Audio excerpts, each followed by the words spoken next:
From jaw-dropping royal feasts to mindful spiritual meals, Indian cuisine is like an art gallery of flavors, textures, and stories. They say the next best thing to eating food is talking about it. So here we are. I'm your host Ankita, and this is Beyond Butter Chicken. Hello, my favorite people. Welcome again to my podcast Beyond Butter Chicken. In today's episode, we will be discussing what is everyone's favorite carb, bread. In the last episode, I briefly talked about this pocket-friendly accompaniment to chai that is served at most Irani cafes in Mumbai. It's called bun maska. Bun is, well, a bun, soft squishy bread, and maska means butter in Hindi. So yes, bun maska essentially is bread and butter, and it tastes phenomenal with chai. When the East India Company set up its business port in Mumbai, it attracted many smart traders, merchants, and businessmen from Gujarat. Naturally, many ambitious Parsi and Irani Babas moved to the city. By late 19th century, quite a few Irani cafes sprung up in Mumbai. This community of Zoroastrians carried the professional knowledge of baking from their homeland. It was like a second nature to them. Their cafes offered a limited menu consisting of simple baked goods that were served with creamy Irani chai. Bun pao has been a staple since they first opened their cafes many decades ago. A freshly baked milk bun with an underlying sweetness that was sliced in half and lathered with fluffy butter on the inside, sometimes jams or marmalades, and it made a perfect accompaniment to a hot cup of chai. This special fluffy butter is nothing but regular unsalted butter that's whipped with clotted cream for that rich, creamy texture. Parsis love baking pao, cakes, biscuits, and eating them too. They are a hardworking group of people with a knack for conducting business. A sustainable breakfast of bun maska and chai was a hot-selling combos at their cafes. Soon, they discovered from local Mumbai bakeries that the day-old, stale, dry kind of bread was also something that people were interested in buying. It goes extremely well with hot chai. This crusty old bread, when dipped in hot chai, softens right up and just enough so that it does not fall apart like the freshly baked bread would. And it absorbs all the deliciousness from chai, thus creating this chai magic in your mouth. So thus came Brun Pao. Brun Pao, also known as Kadak Pao, has a brittle, crusty top layer that covers a spongy soft milk bun on the inside. Soon, a recipe was developed for this type of bread that would guarantee the right texture and consistency. Brun Pao is proofed twice and also baked twice. First, it is baked at a higher temperature for a crusty exterior, and then finished on a lower temperature for a soft, squishy interior. Now that's an advanced skill, right? First, to realize there exists a market, and then to develop a recipe to cater to the same. Gradually, the warm little Irani cafes and Parsi bakeries acquired a warm, welcoming ambiance. They expanded to lunch restaurants. These little lunch cafes were some of my favorite places to visit when I was in college in Mumbai. My college was in Dadar area of Mumbai, and Dadar is famous for its Parsi community. There actually is an area in Dadar called as Dadar Parsi Colony. Our favorite thing to order on the cafe menu was keema pao, that is a spicy minced meat stew that is served with freshly baked pao on the side. There's also a famous restaurant in the Fort area of Mumbai called Britannia & Co. They are the OG berry pulao place. These berries, called zereksh berries, also known as barberries, are frequently used in Persian cuisine. They are like mini cranberries. They're red and tart and beautifully balance the flavors of spices. Though this Britannia & Co. restaurant was a little bit too expensive for our student-sized pockets, I would still visit once in a while, and our favorites on their menu included Brun Pao, custard, and Sali Boti, which is stewy kind of curry that came with a pao on side. Most curry-like mains in any Irani restaurant are served with a side of freshly baked bun or pao. But this wasn't the first time that pao or bread was baked in India. Where did the recipe originate from? In fact, the word pao, that does not sound too Indian, does it?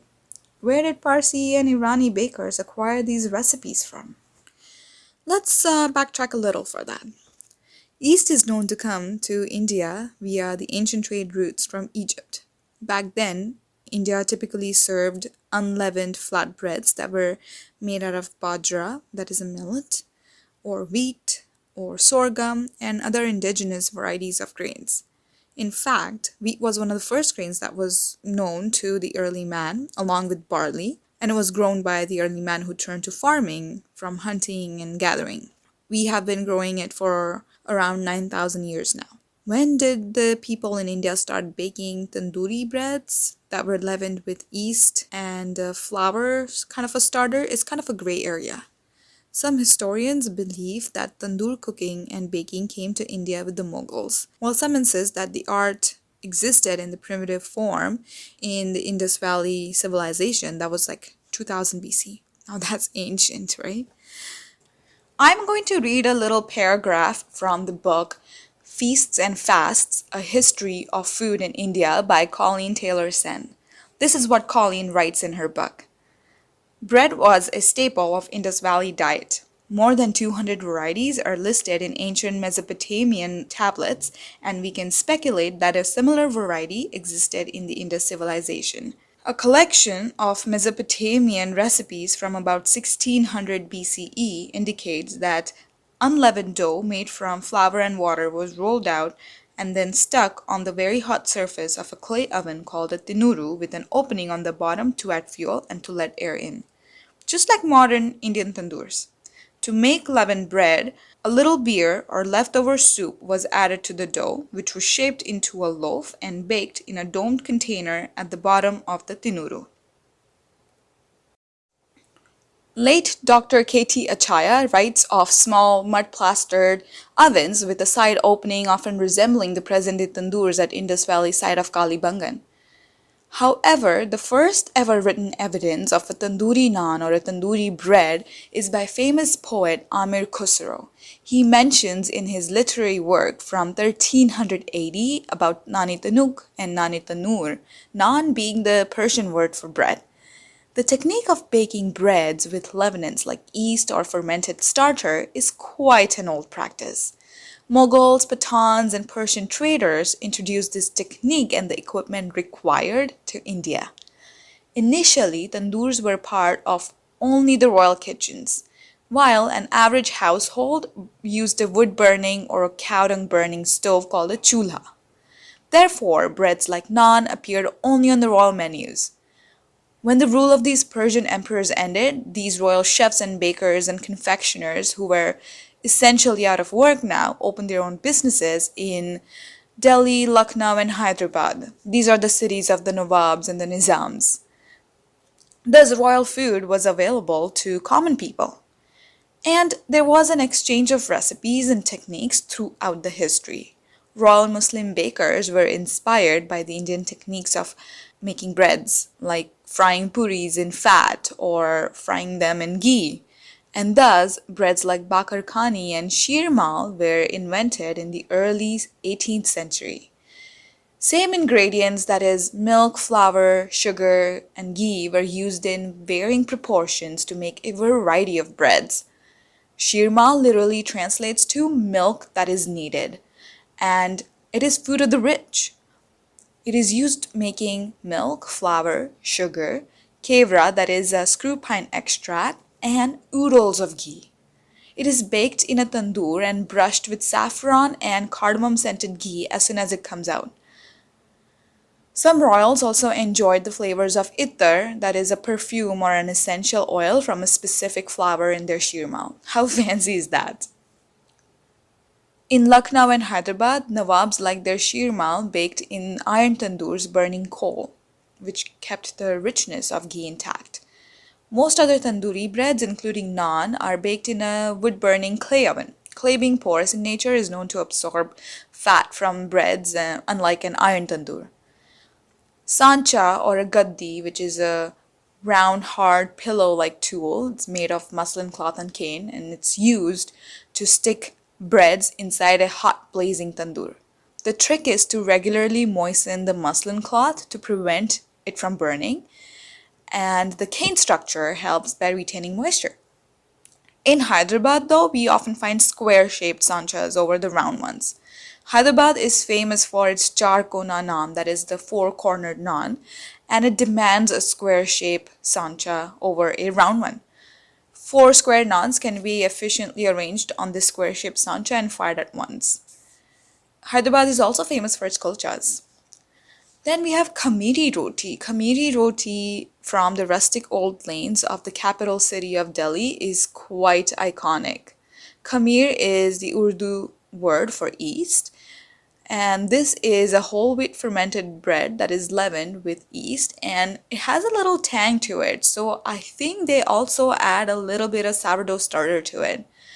Its flavor is absolutely delicious and it goes so well with braised meats and spicy stews.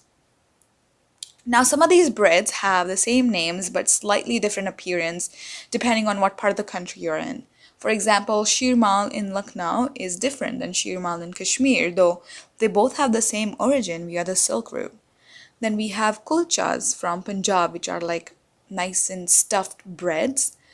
However, they are not even remotely similar to the Kashmiri kulchas. Now, before we find out how is that possible, we will end this episode here. Let's continue the remaining part of our talk in the next episode, Beyond Naan Part 2. There's so much about Indian breads that I wish to share with you all that it's hard to squeeze it all in one episode.